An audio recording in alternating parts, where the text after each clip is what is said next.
जय हिंद। आज हम लोग इकोनॉमिक्स का लास्ट सेशन करेंगे। जैसे कि आप सभी को पता है, हम लोग का पॉलिटी का भी ख़त्म हो गया है और इकोनॉमिक्स का भी जो भी पार्ट 4 तक है वो भी चला गया है और आज हम लोग का यह लास्ट सेशन है। आप सभी को भी पता है, मतलब यहाँ पे वही क्वेश्चन कराया जा रहा है जो बिहार बोर्ड पूछता है।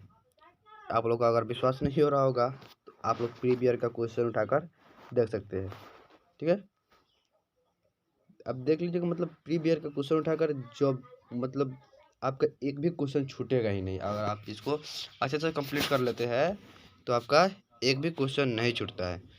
तो आज हम लोग मतलब देखेंगे पार्ट 4 में। जैसे कि आप सभी को पता है, ये वाला क्वेश्चन हम लोग का पार्ट 4 तक हो गया था और आज हम लोग का पार्ट 5 है। 1 मिनट फ्रेंड। चलिए, तो अब हम लोग का मतलब इसको स्टार्ट करते हैं। देखिए, अगर आप इसको नोट कर लेते हैं तो बहुत अच्छा होगा, बहुत बेनिफिट होगा आपके लिए, क्योंकि बिहार बोर्ड सीधा ही डायरेक्ट इसी से क्वेश्चन उठाता है। ये बिहार बोर्ड सीधा इसी से क्वेश्चन उठाता है और इससे हम लोग का ऑब्जेक्टिव क्लियर होगा और लघुत्तरीय भी क्लियर होगा और दीर्घोत्तरीय भी क्लियर होगा। आप अच्छे से देख लेते हो तो आपका यहीं पे कहीं मतलब कहीं और दूसरा मतलब देखने का कोई चीज़ ज़रूरी नहीं है। यहीं पे सब कुछ आपका कंप्लीट हो जाएगा, वो लघुत्तरीय हो या दीर्घोत्तरीय हो या ऑब्जेक्टिव हो। ठीक है, वस्तुनिष्ठ प्रश्न। तो चलिए, अब हम लोग स्टार्ट करते हैं। फर्स्ट वाला इसका क्वेश्चन क्या है, देखिए, आप भी देखिए और अपने दोस्तों को भी दिखाइए। आप भी देखिए और अपने दोस्तों को भी दिखाइए। तो चलिए, अब हम लोग देखते हैं, स्टार्ट करते क्या है। भारत में राष्ट्रीय आय की गणना किस संस्था के द्वारा की जाती है? आप लोग को आई थिंक पार्ट 2 में ही इसको बताया गया है। भारत में राष्ट्रीय आय की गणना किस संस्था के द्वारा होती है? तो देखिए, भारत में राष्ट्रीय आय की गणना के लिए सर्वमान्य प्रमाणित संस्था केंद्रीय सांख्यिकी संगठन है, जिसको CSO के द्वारा मतलब किया जाता है। इस कार्य में राष्ट्रीय प्रतिदर्शन सर्वेक्षण संगठन NSSO केंद्रीय सांख्यिकी संगठन का सहायता करता है। देखिए, यहाँ पे इसका कहने का मतलब क्या होगा, क्वेश्चन पूछ क्या रहा था, भारत में राष्ट्रीय आय की गणना किस संस्था के द्वारा होती है? तो भारत में राष्ट्रीय आय की गणना CSO द्वारा होता है, मतलब केंद्रीय सांख्यिकी संस्था द्वारा होता है। और इसका हेल्प कौन करता है? तो NSSO, जिसको राष्ट्रीय प्रतिदर्शन सर्वेक्षण संगठन बोलते हैं।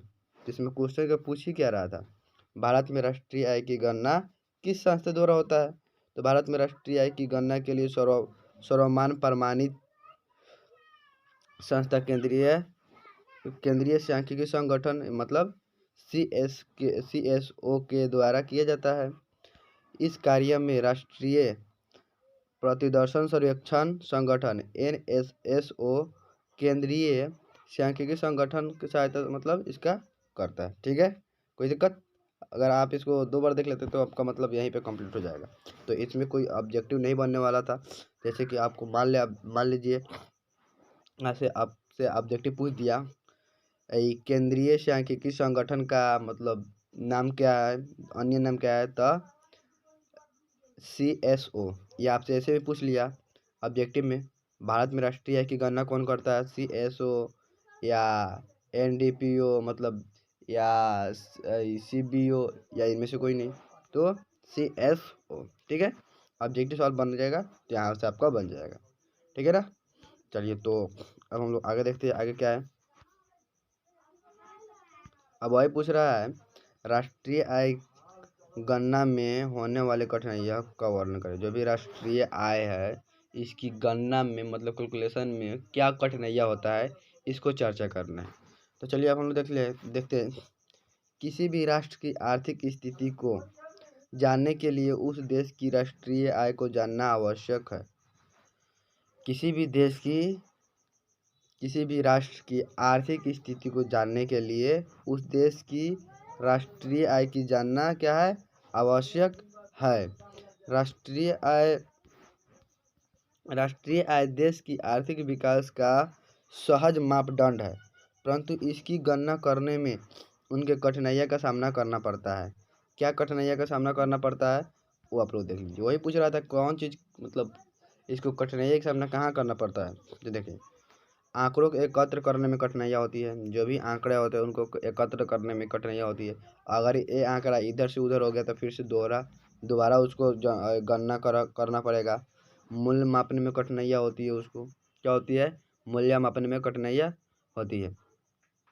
ठीक है, तो आंकड़ों के एकत्र करने में कठिनाइयाँ होती है, दोहरी गणना की संभावना होती है, मूल्य मापने में कठिनाइयाँ होती है। ठीक है ना। चलिए तो एक बार और हम लोग देख लेते हैं क्या बोल रहा है। राष्ट्रीय आय गणना में होने वाली कठिनाइयों का वर्णन करें। तो जो भी राष्ट्रीय इनकम है उसके गणना में क्या कठिनाइयाँ आता है इसको लिखना है। अगर 2 नंबर का सवाल आ रहा है तो सिर्फ आप इस तीनों को लिख देते हैं तो आपका काम चल जाएगा। ठीक है, तो आंकड़ों के एकत्र करने में कठिनाइयाँ होती है, दोहरी गणना की संभावना होती है, मूल्य मापने की में कठिनाइयाँ होती है। ठीक है ना। चलिए तो आप लोग इसको नोट कर लीजिएगा या स्क्रीनशॉट ले सकते हैं आप लोग। चलिए हम लोग देखते हैं आगे। बोल क्या रहा है, आय का गरीबी के साथ क्या संबंध है। जो भी इनकम होता है उसको गरीबी के साथ क्या संबंध है, तो बहुत बड़ा संबंध है भाई। जिसके पास अधिक आय होता है उनका मतलब उनमें गरीबी नहीं होता भाई। अब इससे बोल रहा है जो भी इनकम है, आय है, उसको गरीबी के साथ क्या संबंध है। तो अब चलिए हम लोग इसको चर्चा करते हैं। तो किसी भी मानव के लिए आय विकास का सबसे बड़ा स्रोत है।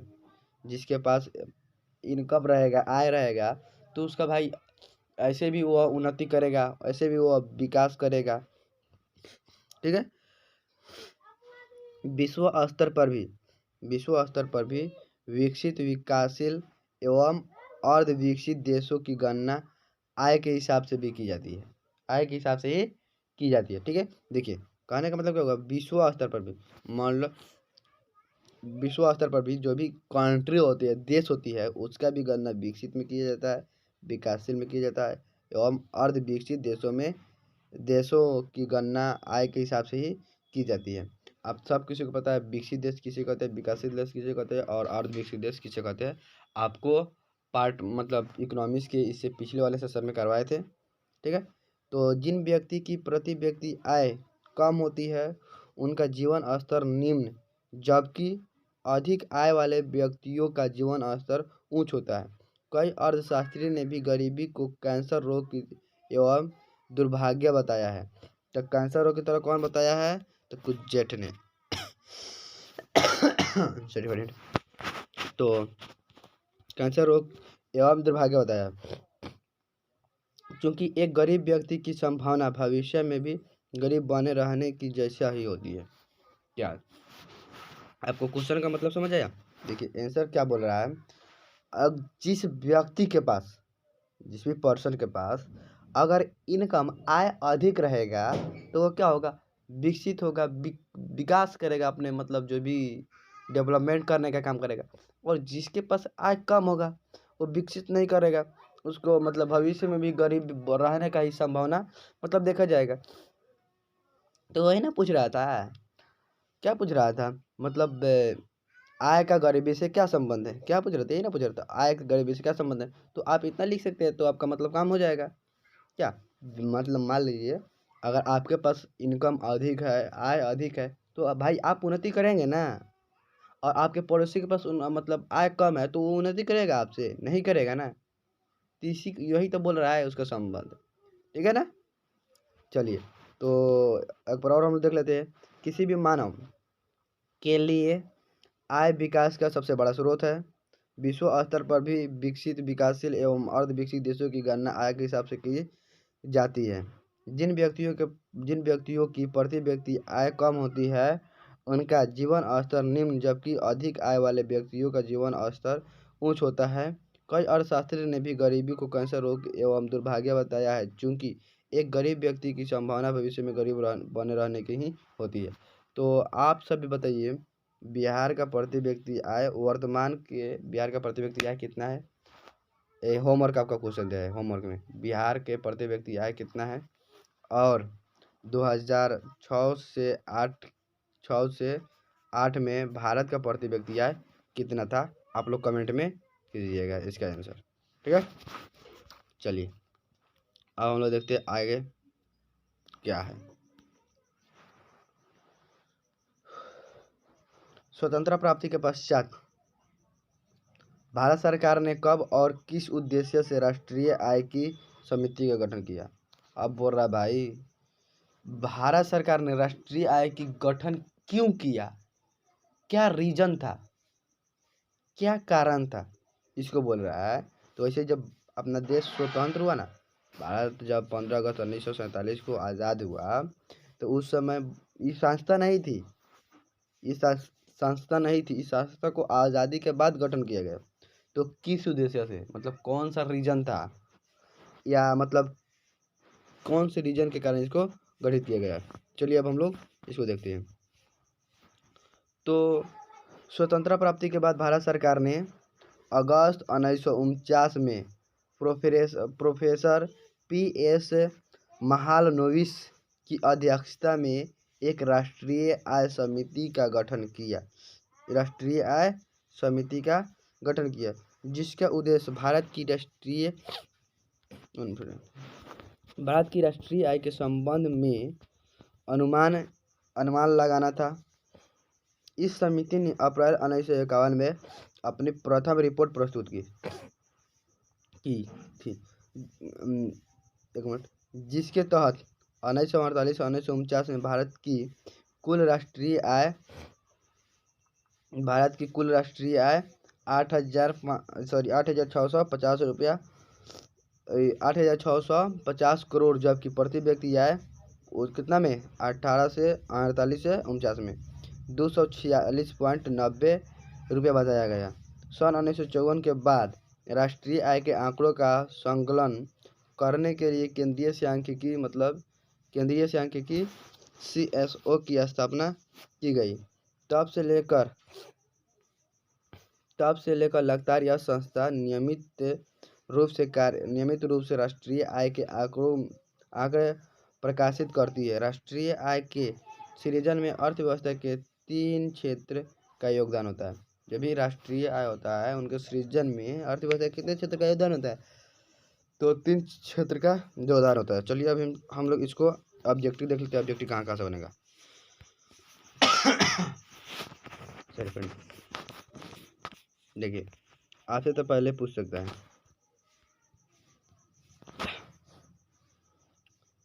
राष्ट्रीय आय की गणना किसने किया? तो PS महालनोबिस की अध्यक्षता में किया गया। कब? अगस्त 1949 में। अभी इसको और समझाएंगे, आपको टेंशन ना लीजिए। देखिए, और यह समिति 1951 में अपनी तो राष्ट्रीय आय ने अपना प्रथम रिपोर्ट का प्रस्तुत किया तो अप्रैल 1951 में। ठीक है, अप्रैल 1951 में।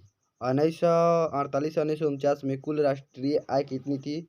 तो 8,650 करोड़, जबकि प्रति व्यक्ति आय कितना था? तो 246.90 रुपये बताया गया। और 1954 में आंकड़ों को संकलन करने के लिए केंद्रीय सांख्यिकी संगठन की स्थापना की गई। ठीक है, चलिए तो ये बनने वाला था आपका ऑब्जेक्टिव। चलिए एक बार और हम लोग इस क्वेश्चन को देख लेते हैं। क्या पूछ रहा है? स्वतंत्रता प्राप्ति के पश्चात भारत सरकार ने कब और किस उद्देश्य से राष्ट्रीय आय समिति का गठन किया? तो स्वतंत्रता प्राप्ति के बाद भारत सरकार ने अगस्त 1949 में प्रोफेसर PS महालनोबिस की अध्यक्षता में राष्ट्रीय आय समिति की गठन किया था, जिसका उद्देश्य भारत की राष्ट्रीय आय के संबंध में अनुमान लगाना था। इस समिति ने अप्रैल 1951 में अपनी प्रथम रिपोर्ट जारी किया प्रस्तुत की थी, जिसके तहत 1948-1949 में भारत की कुल राष्ट्रीय आय 8,650 करोड़, जबकि प्रति व्यक्ति आय 246.90 रुपया बताई गई। सन 1954 के बाद राष्ट्रीय आय के आंकड़ों का संकलन करने के लिए केंद्रीय सांख्यिकी सरकार होनी चाहिए CSO की स्थापना की। जो भी सेंटर वाले सरकार थे तो केंद्रीय सांख्यिकी संगठन की क्या की स्थापना की। तब से लेकर आज तक यह संस्था नियमित रूप से राष्ट्रीय आय के आंकड़े प्रकाशित करती है। राष्ट्रीय आय के सृजन में अर्थव्यवस्था के 3 क्षेत्रों का विशेष योगदान है। तो राष्ट्र आपसे यहाँ पे ऑब्जेक्टिव सवाल पूछ सकता है, राष्ट्रीय आय के सृजन में अर्थव्यवस्था के कितने क्षेत्रों का योगदान है? तो 3 क्षेत्रों का योगदान है। चलिए, कोई दिक्कत यहाँ तक है? दिक्कत? No problem, no doubt. तो अब हम लोग देख लेते हैं आगे के जो भी क्वेश्चन है इसको। चलिए, अब क्या पूछ रहा है? देखिए फ्रेंड, द्वितीय क्वेश्चन बनना चाहिए था। राष्ट्रीय आय की परिभाषा। अब पूछ रहा भाई, राष्ट्रीय आय की परिभाषा दे। इसकी गणना के प्रमुख विधि कौन कौन होते हैं? उस समय तो कठिनाइयाँ पूछ लिया था। अब पूछ रहा है कौन कौन विधि से गणना होता है। जो भी राष्ट्रीय आय होता है, किस किस विधि से इसका गणना होता है। पहले इसका परिभाषा बताना है। क्या बताना है? पहले इसका परिभाषा बताना है। तो हम लोग पहले इसका परिभाषा के ऊपर चर्चा कर लेते हैं। तो देखिए, राष्ट्रीय आय का तात्पर्य किसी देश में निश्चित या निर्धारित वर्षों में उत्पादित एवं सेवाओं के कुल मूल्यों से लगाया जाता है। सेवाओं के कुल मूल्यों से लगाया जाता है, जिसमें विदेशी आय भी शामिल होता है। जिसमें क्या होता है? विदेशी आय भी शामिल होता है। राष्ट्रीय आय की गणना अनेक प्रकार से की जाती है, चूंकि राष्ट्र के व्यक्तियों की आय देश की विकास में सहायक है। ठीक है, तो इसका क्या हो गया? परिभाषा हो गया। चलिए एक बार देखते हैं। राष्ट्रीय आय का तात्पर्य किसी देश में निश्चित या निर्धारित वर्षों में उत्पादित एवं सेवाओं के कुल मूल्य से लगाया जाता है। जो भी उत्पादित होता है, जो भी सेवा होता है, उसका कुल मूल्य होता है ना, उससे राष्ट्रीय आय का मतलब लगाया जाता है, मूल्य लगाया जाता है, जिससे विदेशी आय भी शामिल। इसमें क्या होता है? विदेशी आय भी शामिल होता है। राष्ट्रीय आय की गणना अनेक प्रकार से की जाती है, क्योंकि राष्ट्र के व्यक्तियों की आय देश की विकास में सहायक होता है। तो अब हम लोग देख लेते हैं कौन कौन विधि से की जाती है। फर्स्ट है उत्पादित विधि। जिस आय की गणना उत्पादन के योग के द्वारा किया जाता है उसे उत्पादन विधि कहते हैं। जिस आय की गणना उत्पादन के योग द्वारा किया जाता है उसे क्या कहते हैं? उत्पादन गणना विधि। क्या कहते हैं उसे? उत्पादन गणना विधि। ठीक है, अब आय गणना विधि क्या बोल रहे हैं? अब बोल रहा है आय गणना विधि। तो इसके अंतर्गत राष्ट्र के व्यक्तियों की आय के आधार पर राष्ट्रीय आय की गणना की जाती है। ठीक है, तो पूछ रहा है क्या? अब क्या है? तो आय की गणना विधि। तो इसके अंतर्गत राष्ट्र के व्यक्तियों की आय के आधार पर राष्ट्रीय आय की गणना की जाती है। ठीक है, और एक और क्या है? व्यय गणना विधि। कौन है? व्यय गणना विधि। इसके तहत राष्ट्रीय आय की गणना लोगों के व्यय के माप से की जाती है। इसके तहत राष्ट्रीय आय की गणना लोगों के व्यय के माप से की जाती है, उसे व्यय गणना विधि कहते हैं। ठीक है, तो राष्ट्रीय आय की गणना कौन कौन विधि से की जाती है? तो उत्पादित विधि से, आय गणना विधि से और व्यय गणना विधि से। तो आपका दीर्घोत्तरीय में अगर तो आप लिख सकते हैं 4 नंबर ऐसे ही पक जाएगा आपका। तो परिभाषा बताना है, तो परिभाषा आपको समझ आ गया। और फिर पूछ रहा है कौन कौन विधि से की जाती है। तो इसका गणना उत्पादित गणना विधि से की जाती है, आय गणना विधि से की जाती है और व्यय गणना विधि से की जाती है। ठीक है, उत्पादित आय और व्यय गणना विधि से की जाती है। चलिए अब हम लोग देखते हैं आगे वाला क्वेश्चन क्या है भाई। जैसे कि आप सभी को पता है, अभी हम लोग राष्ट्रीय आय पढ़े, अब भी पढ़े जस्ट। तो अब प्रति व्यक्ति आय इससे पहले वाले वीडियो में और 2 से 3 गो वीडियो में इसको करा दिया गया है। चलिए अब पूछ क्या रहा है, प्रति व्यक्ति आय एवं राष्ट्रीय आय में अंतर क्या है। तो प्रति व्यक्ति आय और राष्ट्रीय आय में अंतर क्या है? तो आप इसका आंसर आप खुद ही भली भांति आप दे सकते हैं। आप दे सकते कि नहीं? चलिए देख लेते हैं फिर भी क्या है। प्रति व्यक्ति आय देश के प्रत्येक व्यक्तियों का औसत आय होता है। क्या होता है? प्रति व्यक्ति आय देश के प्रत्येक व्यक्तियों का औसत आय होता है, जबकि राष्ट्रीय आय यह पूरे देश का आय होता है। राष्ट्रीय आय पूरे देश का आय होता है और प्रति व्यक्ति आय एक मतलब जो भी एकाउन को व्यक्ति के आय होता है। ठीक है, तो इसको कैसे ज्ञात किया जाता है देखिए। तो राष्ट्रीय आय में देश की कुल जनसंख्या से भाग देने पर जो भागफल आता है वह प्रति व्यक्ति आय होगा। राष्ट्रीय आय में देश की कुल जनसंख्या से भाग देने पर जो भी भागफल आता है वो क्या होता है, प्रति व्यक्ति आय होता है। अब आते हैं राष्ट्रीय आय। किसी देश में वर्ष में उत्पादित वस्तु और सेवाओं के कुल मूल्य को राष्ट्रीय आय कहते हैं। क्या कहते हैं, राष्ट्रीय आय कहते हैं। तो किसी भी देश में एक वर्ष में कितना वस्तु उत्पादित हुआ और कितना सेवा किया गया वह राष्ट्रीय आय कहलाएगा। क्या कहलाएगा, वह राष्ट्रीय आय कहलाएगा। किसी भी देश में कितना चीज उत्पादित हुआ और कितना चीज मतलब सेवा हुआ वह राष्ट्रीय आय कहलाएगा। ठीक है, अब देख लेते हैं आगे क्या है। देखिए यह है, एक वर्ष की अवधि में देश के प्रत्येक व्यक्तियों का औसत आय को प्रति व्यक्ति आय कहते हैं। क्या, एक वर्ष की अवधि में देश के प्रत्येक व्यक्तियों के औसत आय को प्रति व्यक्ति आय कहते हैं। अब उसी तरह ये भी है यहाँ से, एक वर्ष की अवधि में देश में उत्पादित को विभिन्न साधनों के स्तर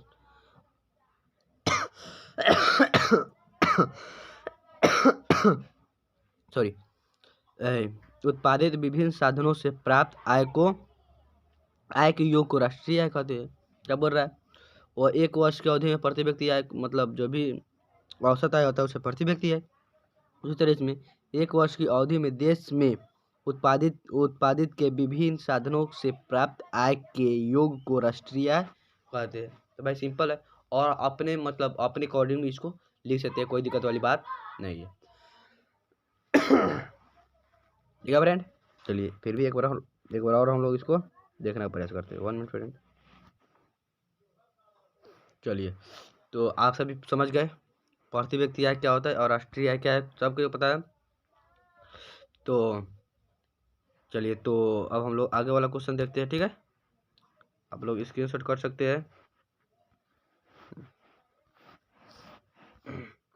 चलिए, अब हम लोग देखते हैं आगे के क्वेश्चन।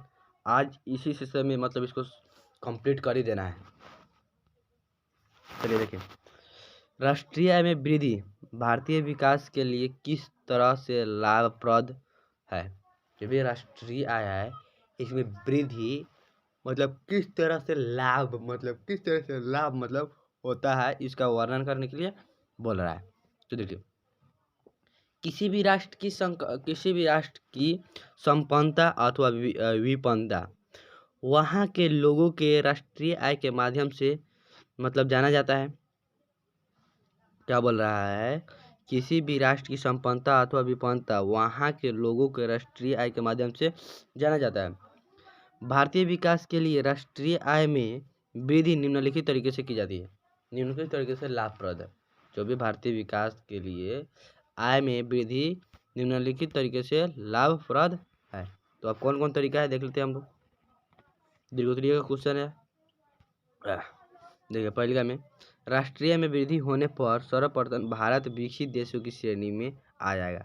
अगर राष्ट्रीय आय में वृद्धि होगा तो भारत कौन सा श्रेणी में आ जाएगा, विकसित देशों की श्रेणी में आ जाएगा। अभी भारत कौन सी देश है, तो विकासशील देश है। ठीक है, राष्ट्रीय आय में वृद्धि होते ही केंद्र सरकार विभिन्न प्रकार की परियोजनाओं एवं विकास संबंधित योजना को अंतिम रूप दे सकती है। अगर मान लीजिए राष्ट्रीय आय में वृद्धि हो गया तो जो भी मतलब इससे विभिन्न प्रकार की जो परियोजना है उनको क्या कर देगा, अंतिम रूप दे देगा, मतलब उसको समाप्त कर देगा और एक नया सिरे से मतलब जैसे अमेरिका है, जापान है, डेवलपमेंट कंट्री है ना, उस तरह से अब ये भी काम करने का प्रयास करेगा।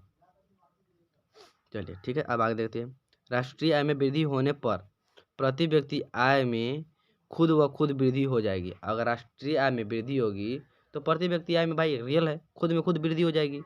राष्ट्रीय आय जो देश के मतलब उत्पादित और कुल सेवाओं का गणना और वही राष्ट्रीय आय में भाग देने पर जो भागफल आएगा वह प्रति व्यक्ति।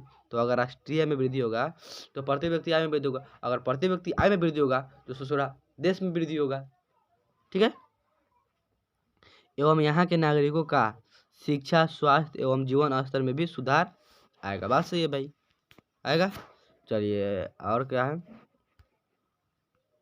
भारतीय विकास हेतु राष्ट्रीय आय में वृद्धि अति आवश्यक है। जब भारत के अगर विकास करना है तो राष्ट्रीय आय में वृद्धि अति आवश्यक है। आय के धन का उपयोग देश की सुरक्षा, आधुनिक कृषि पद्धति, शिक्षा एवं रोजगार के लिए जाएगा, जिससे आम आदमी के साथ राष्ट्रीय आय का भी विकास होगा। ठीक है, यही तो क्वेश्चन बोल रहा था। चलिए एक बार और हम लोग देख लेते हैं क्या है।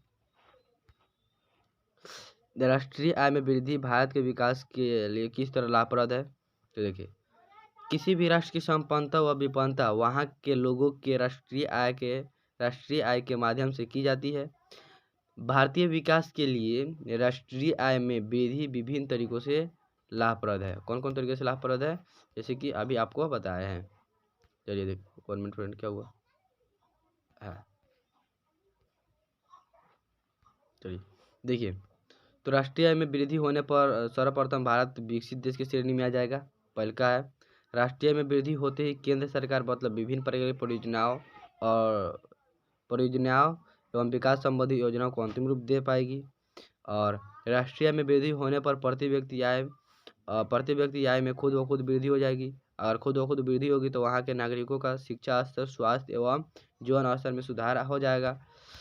और भारतीय विकास हेतु राष्ट्रीय आय में वृद्धि अति आवश्यक है। जो भी भारतीय विकास हेतु राष्ट्रीय में वृद्धि अति आवश्यक है। आय के धन का उपयोग देश की सुरक्षा, आधुनिक कृषि पद्धति एवं शिक्षा एवं रोजगार में की जाएगी, जिसमें आम आदमी के साथ राष्ट्र का भी विकास होगा। ठीक है, चलिए कोई दिक्कत। अब हम ले सकते हैं आगे की ये वाला क्वेश्चन। इसके बाद एक और क्वेश्चन आई थिंक होना चाहिए। चलिए तो अब देख लेते हैं इसको क्या है। लग रहा है हम लोग का ये वाला वीडियो थोड़ा लंबा बन जाए, कोई बात नहीं, लेकिन हम लोग इसमें समाप्त कर ही देंगे। विकास में प्रति व्यक्ति आय पर संक्षिप्त वर्णन। डेवलपमेंट में पर कैपिटल इनकम का जो भी है उसको मतलब छोटा में संक्षिप्त क्या करना हो, छोटा में इसका वर्णन करें। तो आम आदमी के लिए विकास तथा संभव है जब इसकी आय मूलभूत आवश्यकताओं की पूर्ति के बाद शेष रह जाए। प्रति व्यक्ति आय में परिवर्तन होने से इसका सीधा प्रभाव होता है। तो इसका सीधा प्रभाव होता है। जीवन स्तर पर क्या प्रभाव होता है, तो जीवन स्तर पर प्रभाव पड़ता है।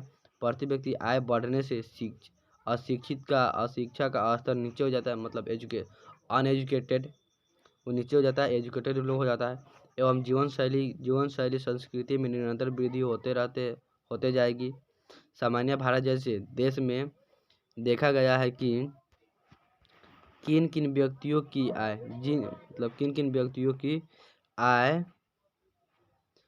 आय पहले से अच्छी रही हो, उनके वंशज अच्छी शिक्षा, मतलब जो पहले से व्यक्ति का आय अगर अधिक रहा हो तो भाई रियल बात है, उनका वंशज भी अच्छी शिक्षा प्राप्त किए होंगे, अच्छी एजुकेशन प्राप्त किए के साथ साथ अच्छा रोजगार भी पाते हैं।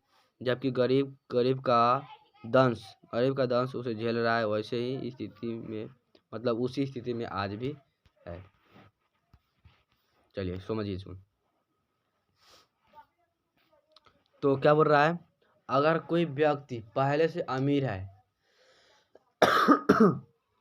तो उसका शिक्षा स्तर भी अच्छा होगा, स्वास्थ्य का भी स्थिति अच्छा होगा, जीवन स्तर भी अच्छा होगा, और जो उसका रोजगार होगा वो भी उसको अच्छा मिलेगा। लेकिन वही गरीब का, जैसे आज टोकरी ढो रहा है तो सोचो कल भी टोकरी धोना पड़ेगा ना, तो आज भी वो एजुकेटेड नहीं है तो कल भी एजुकेटेड नहीं हो पाएंगे। तो इसी में इसका मतलब प्रति व्यक्ति आय में सुधार करना अति आवश्यक है। चलिए अब अगला देखते हैं क्वेश्चन, ये लास्ट क्वेश्चन है आई थिंक। चलिए, क्या प्रति व्यक्ति आय में वृद्धि राष्ट्रीय आय को प्रभावित करती है, तो वर्णन करें। क्या बोल रहा है, क्या प्रति व्यक्ति आय में वृद्धि राष्ट्रीय आय को प्रभावित करता है। रियल बात है, प्रभावित करेगा ही भाई। हाँ देखिए क्या बोल रहा है, हाँ, प्रति व्यक्ति आय में वृद्धि राष्ट्रीय आय को प्रभावित करती है, चूँकि प्रति व्यक्ति आय अधिक होने पर राष्ट्रीय आय में वृद्धि हो जाएगी, जिससे कर का स्तर ऊपर उठेगा और भारतीय मुद्रा कोष के पास पर्याप्त रूप से देश के विकास के लिए धन इकट्ठा हो पाएगा। प्रति व्यक्ति आय में